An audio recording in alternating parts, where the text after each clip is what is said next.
All women are different, but they are all women. This video is androcentric from a men's point of view and is presented as opinion, commentary, and debate. Expressing opinions is not violence. These are ideas to challenge, question, and argue in public, because classical liberalism relies on the First Amendment for its dialectic. If you are a feminist, then consider this.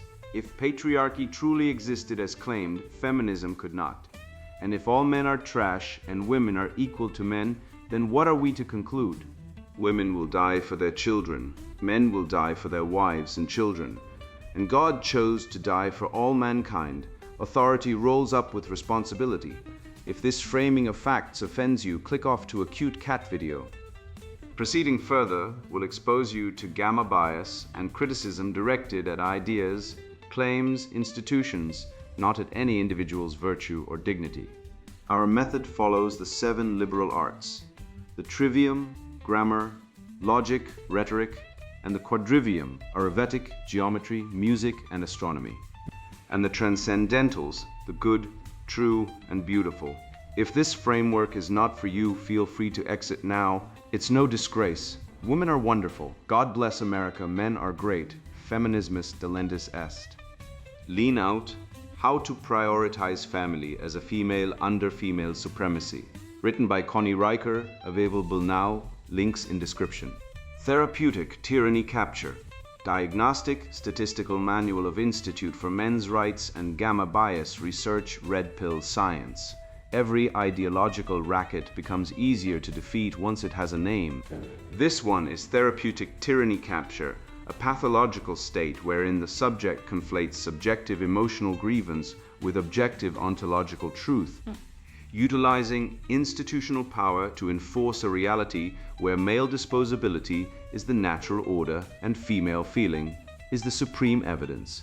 The value of the name is practical. It gives the reader a portable instrument. Watch the claim, define the words, score the pattern, and test whether the accusation survives reciprocity. First comes Dr. Winona's screed, because the pattern is easiest to see when it performs itself. Then come the criteria, the checklist, the scoring key, and the debunk.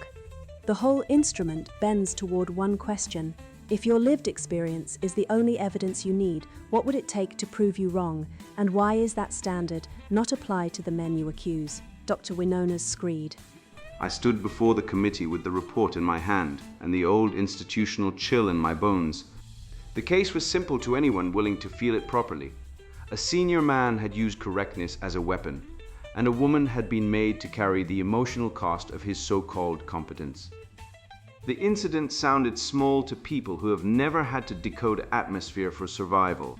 In a budget meeting, he corrected her figures, asked for the source table, and said the word variance as though numbers were neutral. Everyone pretended it was accounting. I knew better. The spreadsheet was only the altar. The ritual was male authority demanding that female reality kneel before a column of cells. They wanted dates, quotes, numbers, and material evidence. I told them that demand was already part of the harm.